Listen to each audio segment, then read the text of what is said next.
आज के वीडियो में हम जानेंगे कि कौन कौन से ऐसे सिम्टम्स हैं जिससे कि प्रेगनेंसी का में रिस्क बढ़ जाता है। बेसिकली कौन कौन से ऐसे लक्षण हैं या साइंस हैं जिसको हम इग्नोर नहीं कर सकते हैं।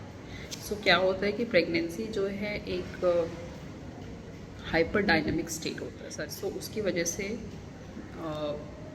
पल्स रेट यानी कि जो हार्ट रेट है वो भी ऊपर जाता है, और जो ब्रीदिंग पैटर्न है महिला का, जो नॉर्मल ब्रीदिंग पैटर्न होता है और प्रेगनेंसी के टाइम पे होता है वो डिफरेंट होता है। सो कुछ चेंजेस जो है वो प्रेगनेंसी में नॉर्मल माने जाते हैं, और कुछ चीज़ें ऐसी होती हैं जो कि डेंजर साइन कह सकते हैं आपको, यानी खतरे की घंटी। यानी कि ऐसे कौन कौन से सिम्टम्स आपको हैं तो आपको तुरंत ही डॉक्टर को मिलना चाहिए और इग्नोर नहीं करना चाहिए। बेसिकली उन चीज़ों के बारे में मैं बात करने वाली हूँ, तो अंत तक बने रहें वीडियो के, और ये वीडियो काफ़ी इम्पॉर्टेंट और यूज़फुल होने वाला है। सो फर्स्ट चीज़, प्रेगनेंसी में एक्सेस वेट गेन होना। यानी कि अगर किसी का 1 महीने में 2 किलो से ज़्यादा का वेट गेन हो रहा है या 3 किलो तक वेट गेन हो रहा है, तो ऐसे में हाई ब्लड प्रेशर होने का रिस्क होता है। सो अगर किसी को लग रहा है कि बहुत तेज़ी से वज़न बढ़ रहा है तो अपने ब्लड प्रेशर को चेक करें और डॉक्टर को मिलें, क्योंकि प्रेगनेंसी में जो वेट गेन है वो करीब 8 से 10 किलो का होता है। डिपेंड्स ऑन, अगर प्रेगनेंसी के पहले वज़न कम था तो 12 किलो तक वेट गेन भी नॉर्मल माना जाता है, और प्रेगनेंसी के पहले अगर वेट ज़्यादा है तो 7 से 8 किलो वज़न इंक्रीज़ हो सकता है, वो अलाउेबल वेट गेन है।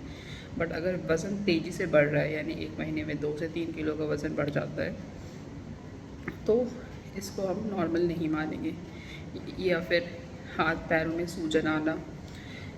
हाथों में सूजन आने का बेसिकली जो कैसे समझिए कि हाथ में सूजन आ रहा है, कई बार नहीं फील हो पाता, अप्रिशिएट नहीं हो पाता, तो उसके लिए जो फिंगर रिंग एक लेडी पहनती है आमतौर पे, वो फिंगर रिंग अगर टाइट होने लग जाए तो समझना चाहिए कि सूजन आ रखी है हाथों में या पैरों पर।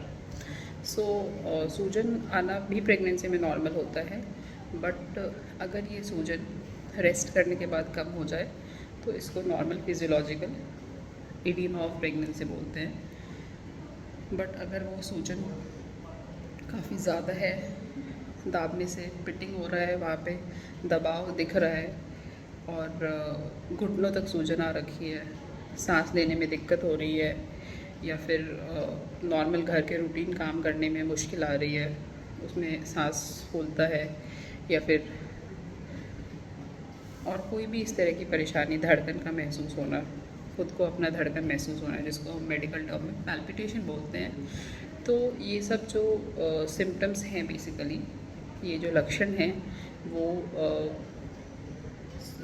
खतरों की घंटी आप इसको समझ सकते हैं, रेड फ्लैग्स जिसको बोलते हैं प्रेगनेंसी में। तो ऐसे किसी भी सिम्टम को इग्नोर ना करें। और प्रेगनेंसी के दौरान ब्लीडिंग होना कई बार नॉर्मल हो सकता है, कई बार अब नॉर्मल हो सकता है, डिपेंड्स कि कितना ब्लड जा रहा है, किस तरह का ब्लड है, लाल खून है या गाढ़े रंग का खून है।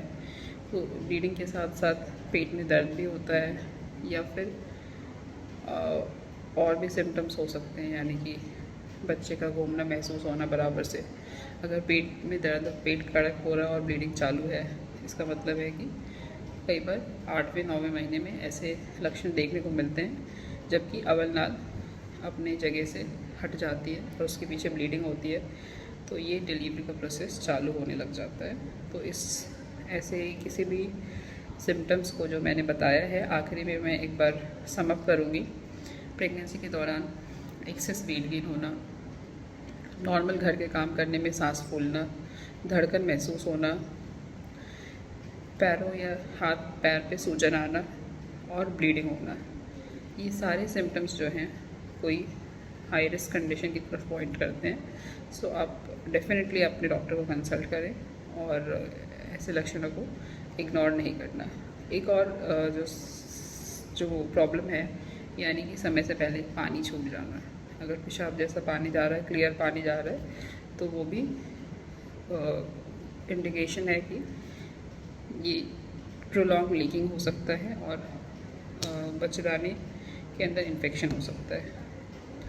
और प्रेगनेंसी के दौरान पेशाब में जलन होना या बार बार पेशाब आना, इसको भी हल्के में ना लें।